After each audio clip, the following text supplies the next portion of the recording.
how the next generation will look at us could be determined by this one segment of time, the corona time.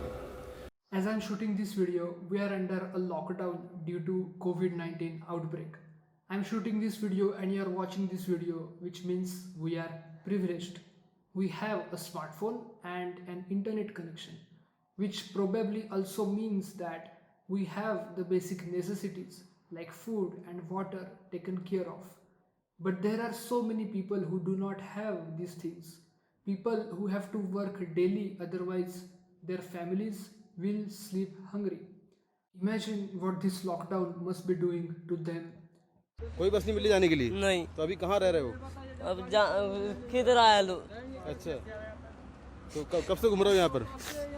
तीन रोज से। 3 दिन से घूम रहे हो? जी। कोई गाड़ी नहीं मिली जाने के लिए? नहीं। क्या काम करते हो यहाँ पर? लेबर में। आप अभी मजदूरी करते हैं? जी।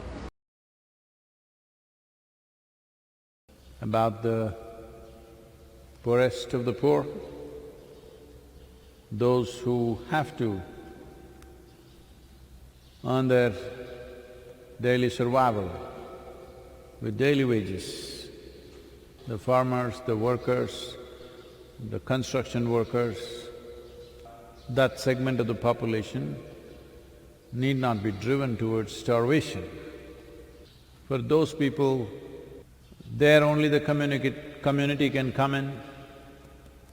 I urge everybody, wherever you are, especially all the Isha volunteers, everywhere in the world, particularly in India, if you see someone moving in that direction, we must commit that we will not allow starvation to be the basis of suffering and deaths.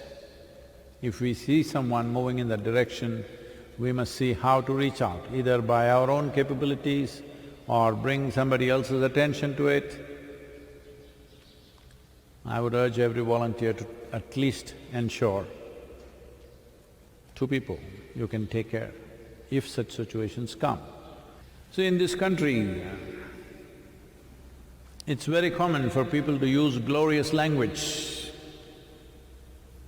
to describe people of the previous generation who fought for the country's freedom.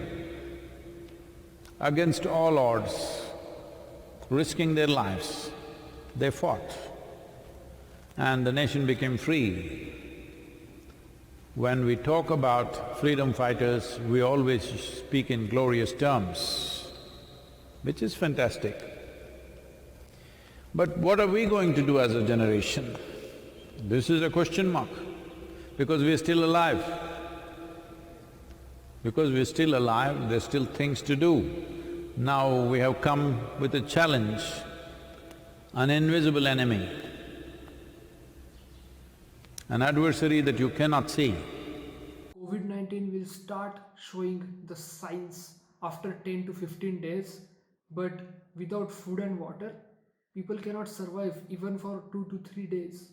If you are somewhat privileged, please help out. You don't have to take 10 steps, just a few steps.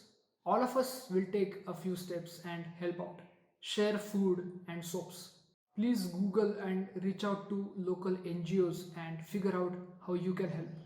They are enabling us to do a lot of things without us having to risk ourselves and without us having to go out. News will tell you the international and national status of the things, but we have to help out on the local level here. I'm sure the government is doing their best, but there are so many more things that need to be done. Otherwise, less privileged people will suffer. But all of us can help. I'm starting with myself.